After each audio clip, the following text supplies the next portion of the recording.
몇 년 전만 해도 90년대 말이었어요. 그때 중앙일보랑 조선일보랑 이제 신문 판촉 사원들끼리 네. 싸움이 붙어서 사망하는 사건도 있었거든요. 아, 맞아요. 예. 네.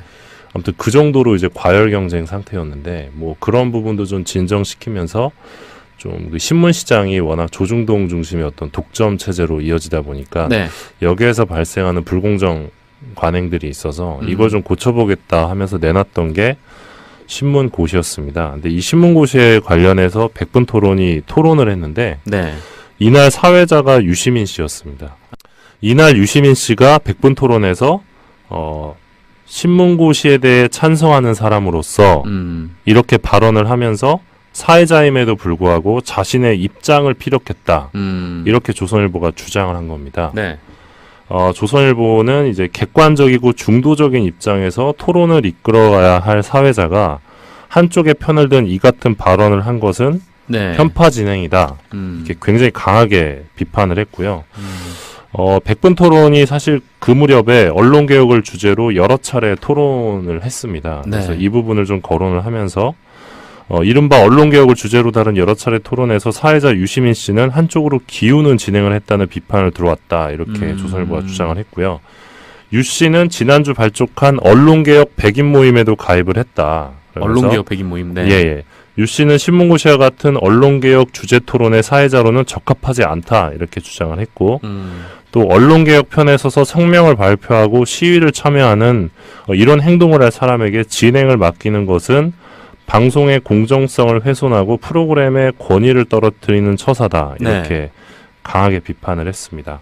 그러니까 즉 이 사설에서 등장한 두 가지 비판점은 하나는 유시민 씨가 토론 도중에 신문고시에 대해 찬성하는 사람으로서 이런 발언을 했다는 점, 네네. 그게 중립성 위반이다. 그리고 언론개혁 100인 모임에 가입했다.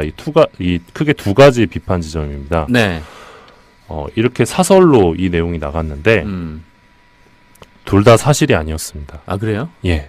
아니, 뭐, 두 번째는 뭐, 그렇다고 쳐도 첫 번째, 뭐, 이렇게, 내가 신문고시에 찬성하는 사람으로서, 뭐, 예. 이거는 그냥 방송만 봐도 나오는 건데, 이게 오보라고요? 예, 그렇습니다. 아, 그래요? 일단 100분 토론 제작진이 즉각 사실을 바로잡았는데요. 네. 우선 문제의 발언, 이 토론이 시작하고 1시간 14분 54초경에 나온 발언입니다. 신문고시에 찬성하는 사람으로서 라고 발언한 적이 없었던 겁니다. 이 당시 녹취 풀을 보면요. 그 토론이 진행된 지 1시간 14분 54초경에 네. 유시민 씨가 이렇게 이야기를 합니다. 안 교수님 잠깐만요. 한 다음에 장호순 교수 쪽을 쳐다보면서 네. 제가 이제 찬성을 하시는 입장이시기 때문에 네. 신문고시에 대해서 이걸 여쭤보는데요. 이렇게 이야기를 합니다. 아, 그러니까 찬성 쪽 패널에게 그거를 물어볼 게 있어서 그렇게 질문을 했다. 예, 그렇습니다. 네. 그러니까 장호순 교수랑 그 다른 두 분이 이제 신문고시 찬성 입장이었고 나머지 두 분은 반대 입장이었는데 네. 이 신문고시 찬성 입장인 장호순 교수 쪽을 바라보면서 유시민 씨가 제가 이제 찬성을 하시는 입장이시기 때문에 그러니까 즉 장 교수가 찬성을 하시는 입장이시기 때문에 네. 신문고시에 대해서 이걸 여쭤보는데요. 이렇게 질문을 했던 겁니다. 그리고 질문 내용은 이 원래 공정거래법의 기본 취지라는 것이 이 경쟁 과정을 보호하는 것 아니겠습니까? 공정하게 경쟁하도록. 근데 그 어쨌든 경쟁의 결과로 나와 있는 시장 점유율 이것을 인위적으로 바꾸는 것은 기본적으로 시장 원리에 대한 침해다. 이런 지적이 많은데 이런 비판에 대해서는 어떻게 대답하시겠습니까? 네. 이렇게 질문을 한 겁니다. 즉 이 부분에서 유시민 씨는 오히려 이 조선일보 쪽 입장을 가지고 반론을 한 거죠. 근데 어떻게 사회자로서. 조선일보는 그렇게 받아들였을까요? 그러니까 이게 굉장히 악의적이었다는 거죠. 그러니까 이 당시에 조선일보 쪽 논리가 이 조중동이 갖고 있는 이 시장 점유율이라는 게 네. 우리가 신문을 잘 내고 잘 팔았기 때문에 이렇게 점유율이 높은 것이다. 근데 정부에서 이렇게 신문고시 같은 걸 통해서 인위적으로 통제하려는 거는 네. 굉장히 이제 그 시장 원리에 반하는 행동이다. 이렇게 비판을 했었거든요. 이 논리에서 유시민 씨가 즉 조선일보 논리를 그대로 이제 차용을 하면서 네. 이런 비판도 있는데 신문고시 찬성하는 입장에서는 어떻게 대답을 하겠느냐라고 질문을 했던 거죠. 근데 이거를 찬성을 하시는 입장이시기 때문에 이 부분만 떼다가 이거를 자기가 또 유시민 씨가 이제 찬성을 하는 입장이라고 말했다는 듯이. 예, 완전히 이제 날조를 한 거죠. 그렇군요. 네, 이건 굉장히 문제가 있는 대목이었고요. 그러네요. 두 번째는 어떻게 이렇게 예, 해석이 이 된 건가요? 언론개혁 백인 모임 가입 여부에 대해서도 네. 이 유시민 씨가 가입 권유를 받은 적은 있지만 거부했다 이렇게 밝혔고요. 거부했다. 네. 실제로 이 언론개혁 백인 모임 측도 유시민 씨는 회원이 아니다 이렇게 밝혔습니다. 회원이 아니다. 가입을 한 적도 없었던 거예요. 뭔가 자존심 상하는 말인데. 네, 회원이 그러니까 아니다. 물론 실제로 언론개혁 백인 모임 측에서 제안은 했었던 걸로 확인이 됐는데 예.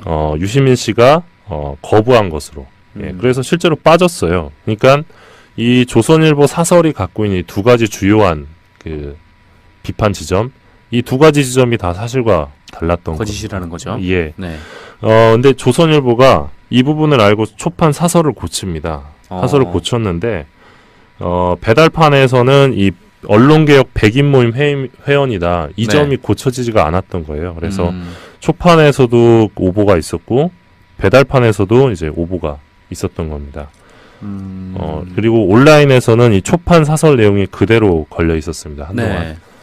그래서 이거는 명백한 이 명예훼손이었던 건데 백분토론 제작진에서 바로 이제 해명을 구체적으로 하죠. 네. 이 장 교수가 신문고시에 찬성하는 입장이기 때문에 이런 질문에 대답해달라 뭐 그런 요청이었고 네. 질문의 내용 또한 이 조선일보가 평소 주장하는 바 공정위의 시장 개입의 부당성 문제였다. 하지만 이 조선일보는 앞뒤 문맥을 완전히 무시하고 네. 필요한 부분만 덜어내 마치 사회자가 자신의 입장을 피력한 것처럼 왜곡 보도를 한 것이다. 이렇게 주장을 하면서 악의적인 사설이었다. 네. 이렇게 비판을 합니다. 그렇군요. 뭐 이에 대해서 뭐 유시민 작가는 뭐 별말이 없었나요, 당시에? 유시민 작가도 이제 구체적으로 이제 해명하는 글을 올렸는데요. 네. 뭐 해명보다는 이제 반박이라는 표현이 어울릴 것 같은데, 네네. 그러니까 본인이 하지도 않은 말을 가지고 그 본인이 마치 방송 중에 네. 신문고시 찬성 입장이라고 한 것처럼 이제 허위 주장을 했죠, 사설이. 네. 그런 부분들을 이제 강하게 유시민 씨도 비판을 했는데, 사실 조선일보가 이 두 가지 허위 사실을 근거로 삼아서 이 백분 토론과 사회자 개인의 명예를 심각하게 훼손했던 사건이었거든요. 네. 그래서 이 부분을 두고 언론계에서는 사실 이 사설이라는 게 이 정확한 사실을 근거로 명료한 논리를 펼쳐야 하는 게 기본 아니겠습니까? 근데 이런 기본을 무시했기 때문에 불가피하게 네. 이 거액의 이 소송을 제기할 수밖에 없었고요. 이제 당시의 제작진은 이 사설과 똑같은 크기의 사과문을 네. 이 사설란에 실을 것을 공식적으로 요구를 합니다. 똑같은 하지만- 크기로요. 예, 네. 그러나 이제 당연히 조선일보가 응하진 않았고요. 네. 그래서 MBC와 유시민 씨가 조선일보를 상대로 이제 총 9억 원의 이 손해배상과 정정보도 청구 소송을 제기를 합니다. 네. 예, 그러니까 명확히 명백한 사안이었기 때문에 네. 네. 또 그 당시 조선일보의 영향력을 고려해가지고 또 이렇게 거액의 이 소송을 제기를 했었습니다. 네. 현재 조중동 유료 부수가 다 합쳐서 280만 부 수준인데 이 당시 2002년 기준으로 조중동 유료 부수가 480만 부였거든요. 오. 그러니까 사실 굉장히 영향력이 있었어요, 지금보다. 그리고 그 당시만 해도 이제 2001년이니까 16년 전이죠. 16년 전만 해도 사람들이 종이신문으로 많이 봤거든요. 네. 많이 봤고 사실 인터넷으로 보는 건 익숙하지 사람들이 많이 않았기 때문에 적었죠. 네. 사실 이 사설이 갖는 영향력이 컸고 그에 상응하는 이제 소송을 제기를 했었는데 조선일보는 이제 당연히 이제 사설란에 사과문을 싣지 않았고 그래서 네. 이제 소송이 시작이 됐습니다. 소송이 됐고 결국 그해 말에 이 서울지방법원 민사 25부에서 네. 이 조선일보 사설이 허위 사실에 근거해 이 MBC와 유시민 씨의 명예를 훼손한 사실이 인정된다. 이렇게 밝히고 조선일보가 유시민 씨에게 1,000만 원을 지급하라. 1,000만 원? 예. 네. 그리고 아, 정정 보도를 부엌 내라. 예. 이런 강제 조정 결정을 내렸습니다. 네. 아무래도 MBC 제작진과 유시민 씨의 이 반박 이후에 네. 이 조선일보가 바로 이제 사과를 하긴 했어요. 아, 그래요. 예. 그 3일 뒤에 바로 잡습니다란을 통해서 음.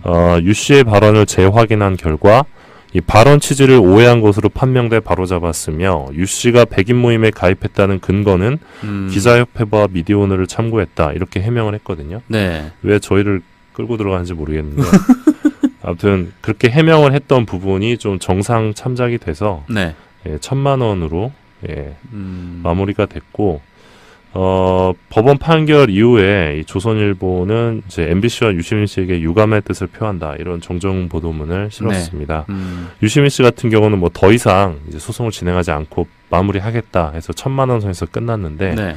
어쨌든 이 건 같은 경우는 당시 이제 신문고시를 비롯해서 이 언론개혁 운동이 한창 불거질 때 굉장히 이 상황을 조선일보가 민감해했었거든요. 네. 그 민감했던 조선일보가 어떤 역공을 하기 위해서 하나 트집을 잡았었는데 그것마저 사실과 달라서 네. 굉장히 치욕스러운 오보를 냈었던 그런 사례로